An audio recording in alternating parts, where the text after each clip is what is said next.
Good morning, everybody. Lovely to be here this morning. I'd like to pay my respects to elders past and present. And as a far north Queenslander these days, I'm very happy with the result last night. So look, I'm here to share with you the vision of NAIF, which I think has tremendous potential. And listening to Peter and Peter, I think the answer is in the north. And that is where the Commonwealth Government and our state jurisdictional partners are sort of focusing attention, and we want investors to do the same. So this, I think, sums it all up. You know, we've got, and many of you would know this, we've got 5.5% of the population in the north. The NAIF's jurisdiction is above the Tropic of Capricorn. So it's everything in Queensland and WA above that, and it's all of the Northern Territory, and it is some small parts below those jurisdictions. But, you know, it's a region that is producing 11.7% of GDP, but it's 40% of landmass, and it has so much more potential. But we know there are challenges. We know the tyranny of distance is what's probably holding it back to date. But we now have, with the growing middle class in Asia, a time that has never been better to actually address those domestic issues by meeting the international demand.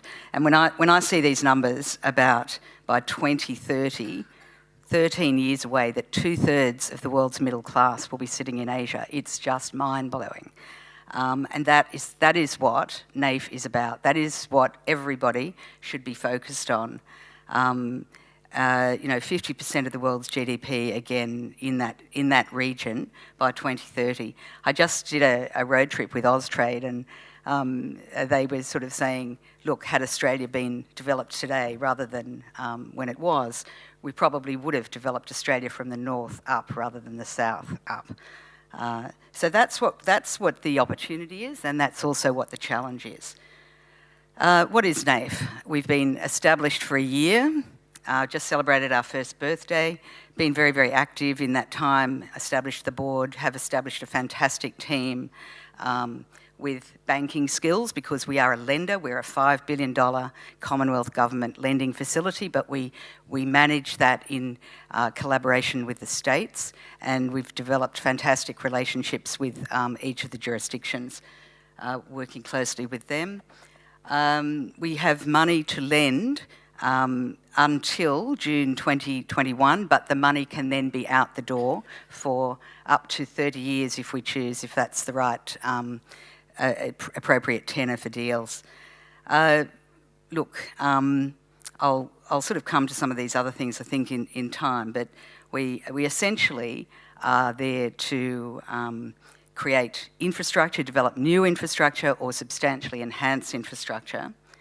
And it's all about generation of public benefit and growth in population and the economies of the north.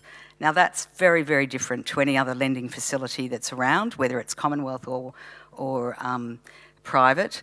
And yes, we have to get a return, which has to be Commonwealth cost of funds plus an administration charge.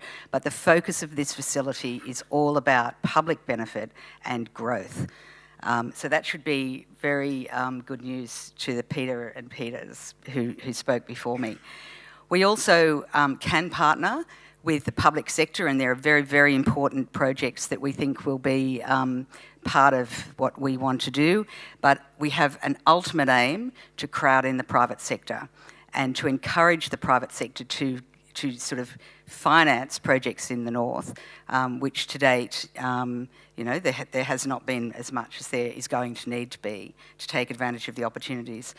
And we also have a mandatory criteria and very, very important criteria that we want to, over time, have a sustainable Indigenous engagement strategy for every project that we fund. We know that won't happen overnight. We know that might take 20, 30 years even in the appropriate places, but we want to see it happen.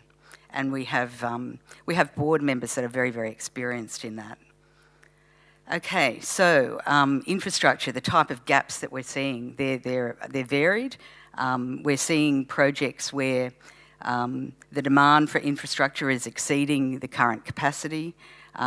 Clearly that's in areas such as ports, railroad, airport storage. It's also service gaps. So we're seeing resilience of infrastructure not being what it needs to be. The white paper talked, which is where the NAIF evolved from, talked particularly about the cattle industry as being an industry that would support development of roads that are more all-weather, that will help them get to market faster, that are not constrained by bridges or going through urban areas.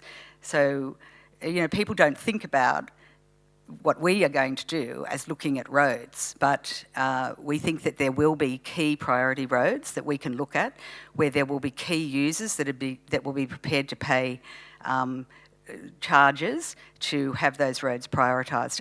And we're looking at that, and we have equity and debt investors interested in working with us to sort of make that happen.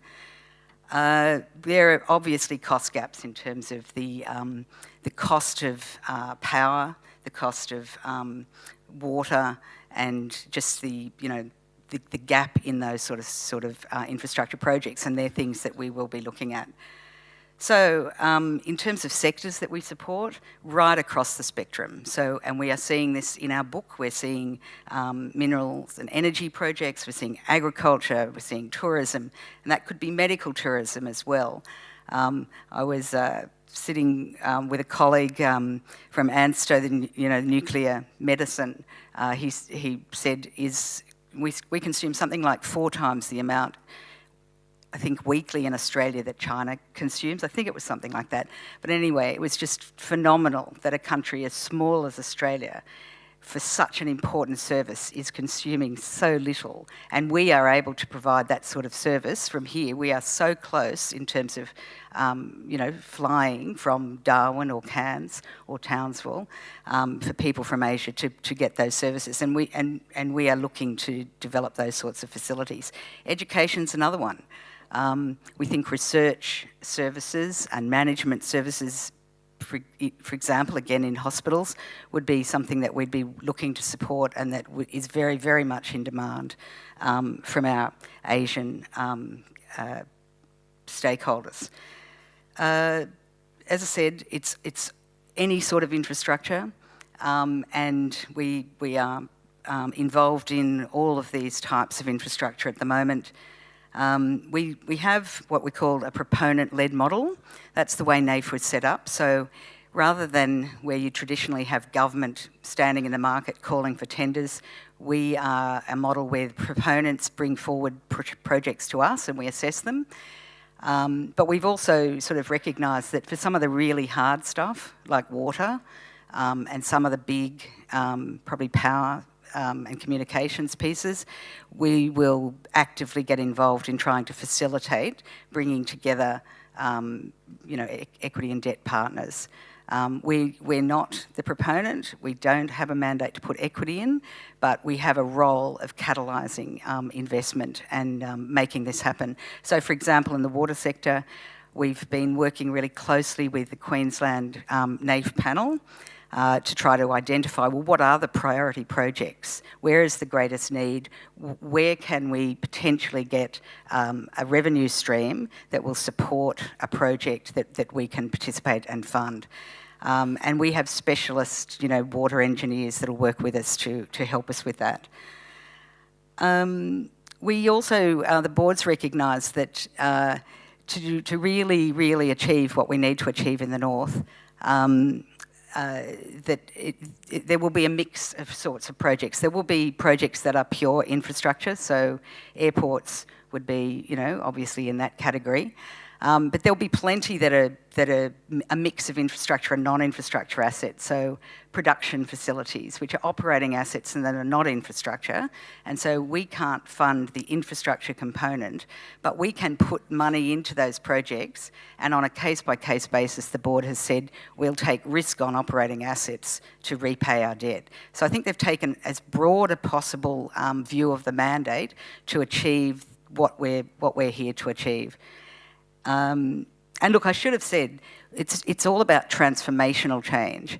So again, the white paper talks about, it's not about inching forward. This is about really serious change, and they are looking for population growth, for example, to go from 1.2 million today in the north by 2060 to between 4 and 6 million. So that's just to give you an idea of the scale of what the objectives are here. We also have a really strong preference that projects that we invest in are multi-user, available to more people, because we want to get scale to overcome, those issues that exist in the north. But also, it's public sector funds, and we want to see maximum value for that money. That's not to say that if there are what I call projects which are single asset, the development is inside the fence, that we can't get involved in those. We can, but the public benefit then will need to be commensurate with that decision to put money into a single user asset. I think I mentioned that we're there to do greenfield, so new infrastructure or substantial enhancement of existing infrastructure, but we don't do acquisition facilities, for example. So some of the frequently asked questions, I think it's worth clarifying because it's an incredibly flexible mandate. As I said, we don't put equity in, but the equity can be domestic or it can be foreign. Obviously, if it's foreign, Foreign Investment Review Board rules will apply. In terms of what our product is, it's anywhere from senior debt to quasi-equity, and it's all about taking risk in an appropriate way for the right project, and that's why we can sort of move down to that quasi-equity end of the spectrum. We're not a grant, we are a loan, and that in itself is a new way for many projects of looking at development in the north. So the absolute objective is that any project that we are involved in is commercially viable in the long term, but we will play a role, as government has traditionally, in developing infrastructure, the big infrastructure, and we'll do it taking the time that our mandate allows us to do. We're a gap financier, so that means that we can only put in the minimum amount of debt required to either have a project that's a worthy project and a viable project and has the public benefit proceed, and we're particularly interested in bringing forward development. So we recognise that some of these projects would either not happen or would not happen to the scale that we're going to be able to support, or would not happen as early as we could with our support. So that's the sort of gap we're trying to fill, but then we can only put the minimum amount in to make all of that happen. So it's a lot of judgment and needs a lot of skill. And that's why we've got the sort of team that we have. And then if you get through all those gates, then it's an incredibly powerful mandate. We are what's called a concessional lender. So we have a toolbox, again, that we can deploy depending on what is right for the asset. But we have at our disposal, we have tenor, and I've already mentioned that we can do up to 30-year debt, which is very, very long. You will all know that. We can combine any of these in a package. We can be very patient in terms of when our interest and our principal is paid. We can capitalise interest first. Again, it's a matter of what is going to work for the asset.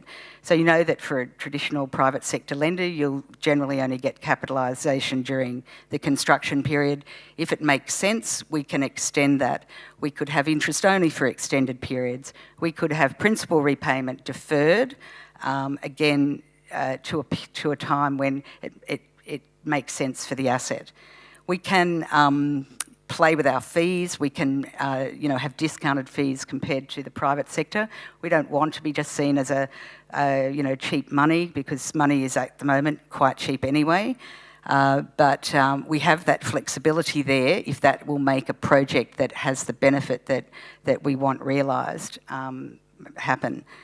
But on the other hand, if we discount fees and the project outperforms, we'd probably be looking to get some upside there, or to be repaid and recycle our money into other projects sooner than we were anticipating. And then, look, all of that is, as anybody dealing with the lending market would know, a very, very, very valuable set of parameters that we have to operate within. But we can also be subordinated either on a cash flow sense, as in, when we get paid versus when another lender does, or we can actually, on a security basis, we can be subordinated. So that's where the power of this mandate is. It's, as I said, it's a loan, must be repaid, but we have a lot of levers to pull to allow that to take time.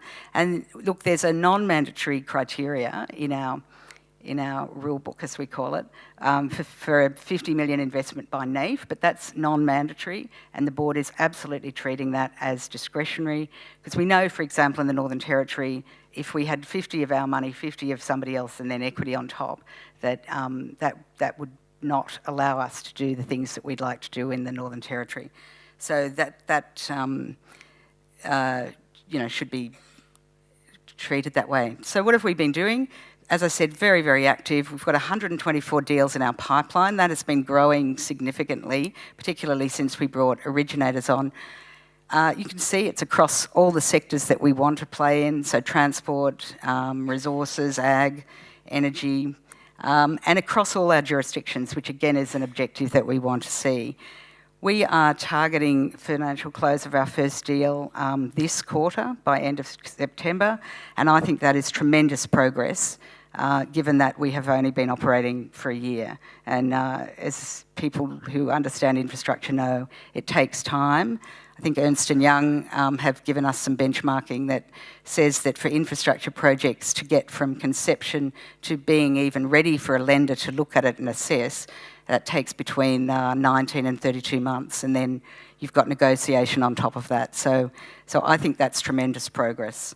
And we've got another 4 that we're looking at, but as I say, deals are coming in all the time.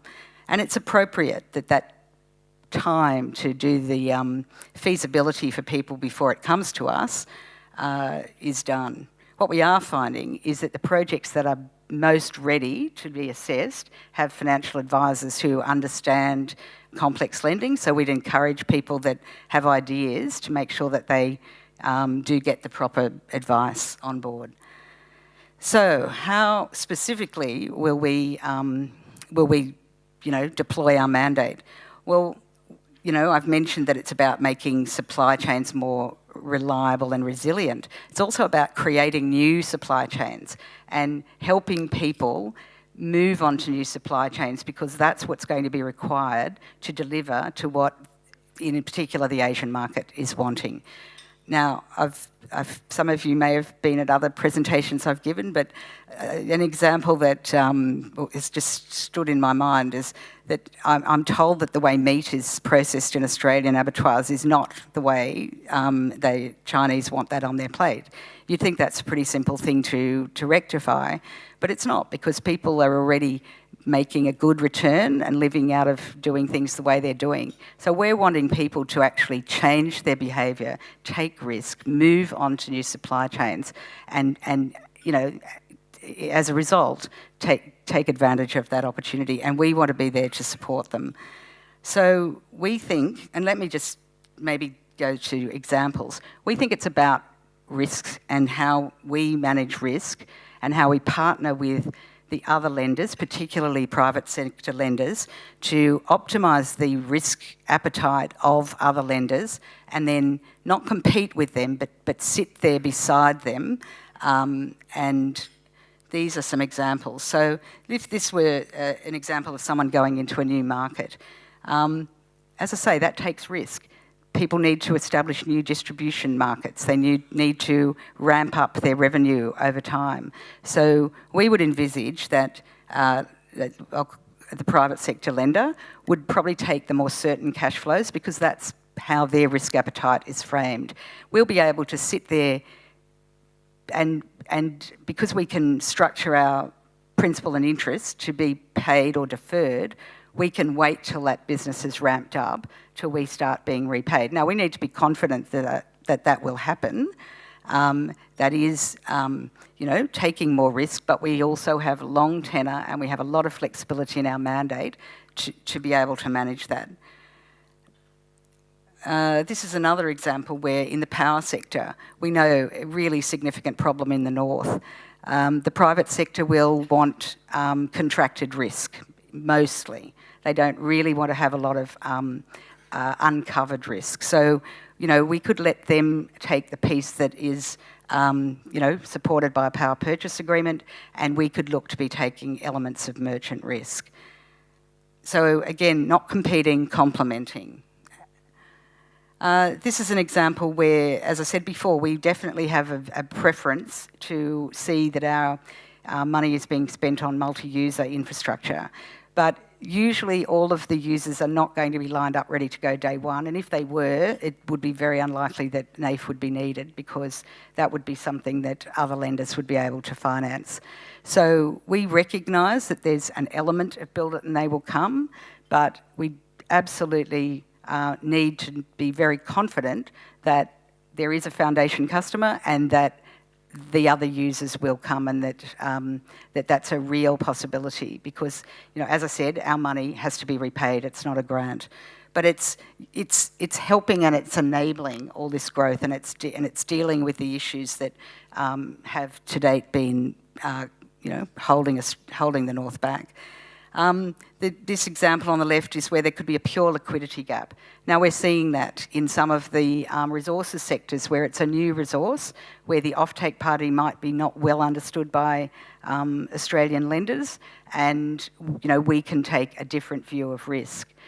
Look, another example where that might apply, we think that there will be projects where we want to take a more cooperative sort of approach to lending, again, to deal with issues of scale that exist, and that'll be we'll be able to take a different view of that to the private sector. So there just could be a pure liquidity issue.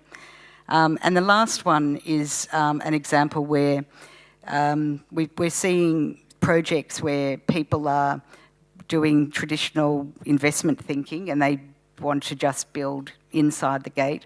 But we could say to them, well, look, but if you built that outside the gate and you let other people have access to it, and we enhance that project to sort of allow that to happen, is that something that you would be open to? And we're finding, of course, yes, they are.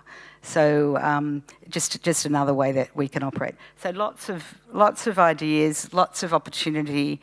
I think it's just an unbelievably compelling story. We are getting serious interest both domestically and offshore, and we obviously want everybody to be part of it. So thank you.